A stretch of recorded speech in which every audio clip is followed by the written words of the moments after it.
স্বাগতম বন্ধুরা। আজকের এই গুরুত্বপূর্ণ ভিডিওতে আমরা আলোচনা করব হারিয়ে যাওয়া কালিকলম প্রবন্ধের সেরা এসিকিউ প্রশ্নোত্তর, যা তোমাদের ক্লাস 10 এর বাংলা ফাইনাল পরীক্ষার জন্য খুবই গুরুত্বপূর্ণ। যারা লাস্ট মিনিট প্রস্তুতি নিচ্ছ তাদের জন্য এই ভিডিওটা হবে দারুণ হেল্পফুল। তাহলে চলো বেশি কথা না বলে শুরু করি আজকের ভিডিওটা। তো হারিয়ে যাওয়া কালিকলম এটা শ্রীপান্ত ছদ্মনামে লিখেছেন নিখিল সরকার।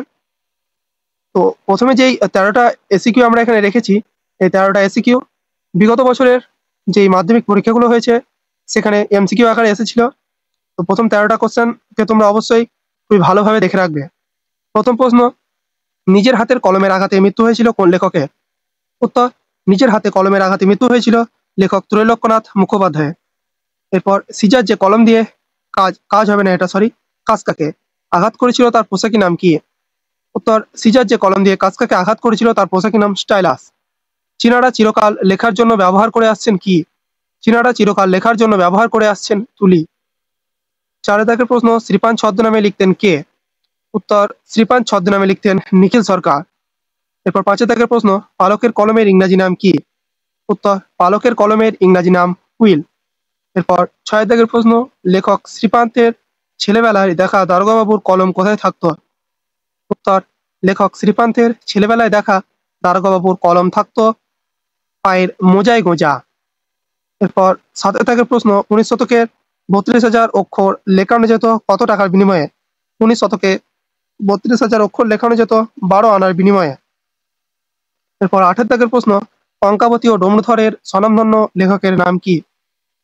উত্তর, কঙ্কাবতী ও ডমরুধরের স্বনামধন্য লেখকের নাম ত্রৈলোক্যনাথ মুখোপাধ্যায়।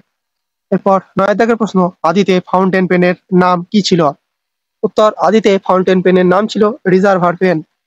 এরপর 10 দাগের প্রশ্ন, সম্ভবত শেষ পর্যন্ত নিবের কলমের মানমর্যাদা বাঁচিয়ে রেখেছিলেন কোন লেখক? উত্তর, শেষ পর্যন্ত নিবের কলমের মানমর্যাদা বাঁচিয়েছিলেন একমাত্র সত্যজিৎ রায়। এরপর 11 দাগের প্রশ্ন, খাগের কলম কখন দেখা যায়? উত্তর, খাগের কলম দেখা যায় একমাত্র সরস্বতী পুজোর সময়। এরপর 12 দাগের প্রশ্ন, বিখ্যাত লেখক শৈলজানন্দের ফাউন্টেন পেনের সংগ্রহ ছিল কতগুলি?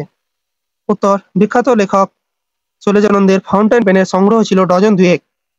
এরপর 13 দাগের প্রশ্ন, প্রাচীন সুমেরিয়ান বা ফিনিশিয়ান হলে লেখক কি দিয়ে লিখতেন? উত্তর, প্রাচীন সুমেরিয়ান বা ফিনিশিয়ান হলে লেখক বন থেকে হাড় কুড়িয়ে নিয়ে তাই দিয়ে কলম বানিয়ে লিখতেন। এরপর 14 দাগের প্রশ্ন, ফাউন্টেন পেনের আবিষ্কারক কে? উত্তর, ফাউন্টেন পেনের আবিষ্কারক হলেন লুইস অ্যাডসন ওয়াটারম্যান। এরপর 15 দাগের প্রশ্ন, একসময় বলা হতো কি বলা হতো? উত্তর, একসময় বলা হতো কলমে কায়স্তে চিনি গোফেতে রাজপুত। এরপর 16 দাগের প্রশ্ন, স্টাইলাস কি? উত্তর, লেখার জন্য ব্যবহৃত ব্রঞ্জের শলাকার পোশাকি নাম স্টাইলাস। এরপর 17 দাগের প্রশ্ন, লেখকে ছেলেবেলায় কিসে হোমটাস্ক করতেন? লেখক শ্রীপান্ত ছেলেবেলায় কলা পাতাকে কাগজের মতো সাইজ করে কেটে নিয়ে তাতে হোমটাস্ক করতেন। এরপর 18 দাগের প্রশ্ন, অক্ষর জ্ঞানহীনকে লোকে কি বলে? উত্তর, অক্ষর জ্ঞানহীনকে লোকে বলে ওর কাছে ক অক্ষর গোমাংস।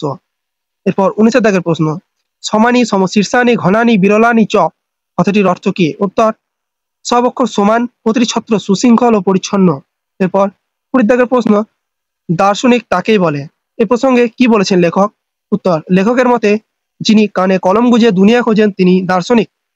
এরপর 21 দাগের প্রশ্ন, এমন দুটি চিত্রের নাম লেখো যাতে পালকের কলম দেখা যায়। উত্তর, উইলিয়াম জোন্স এবং কেরি সাহেবের মুন্সি, এই চিত্র দুটিতে পালকের কলম দেখা যায়। প্রশ্ন, বাঙালি সাংবাদিকদের ইংরেজি দেখে কি বলতেন? উত্তর, বাঙালি সাংবাদিকদের ইংরেজি দেখে লর্ড কার্জন বলতেন বাবু কুইল ড্রাইভার। এরপর 23 দাগের প্রশ্ন, কলম এখন সার্বজনীন, তাৎপর্য কি? উত্তর, সস্তা এবং সর্বভোগ্য হওয়ার ফলে কলম সম্পর্কে লেখক এমন মন্তব্য করেছেন। এরপর 24 দাগের প্রশ্ন, লেখে 3 জন, এই 3 জন বলতে কাদের বোঝানো হয়েছে? হারিয়ে যাওয়া কালি কলম রচনায় 3 জন বলতে কালি, কলম এবং মনকে বোঝানো হয়েছে। 25 দাগের প্রশ্ন, প্রথমে এবং পরে লেখা শুকানো হতো কি দিয়ে? উত্তর, প্রথমে বালি এবং পরে ব্লোডিং পেপার দিয়ে লেখা শুকানো হতো।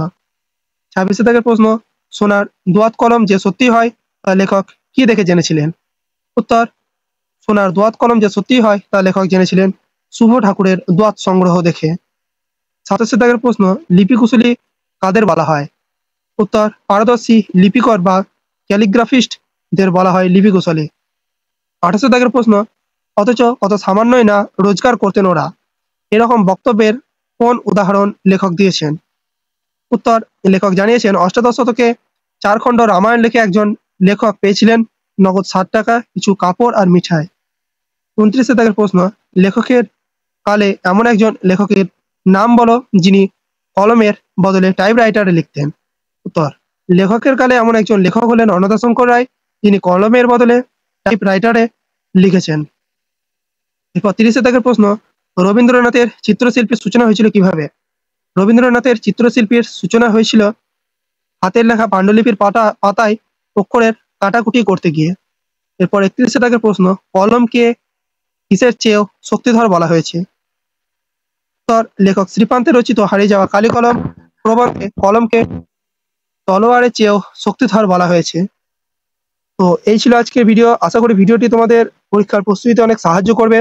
যদি ভিডিওটি ভালো লাগে তবে অবশ্যই লাইক, কমেন্ট এবং শেয়ার করতে ভুলবে না। আর এরকমই সাজেশন ও নোটস পেতে চ্যানেলটাকে সাবস্ক্রাইব করে পাশে থাকো। দেখা হবে পরবর্তী কোনো ভিডিওতে। ধন্যবাদ।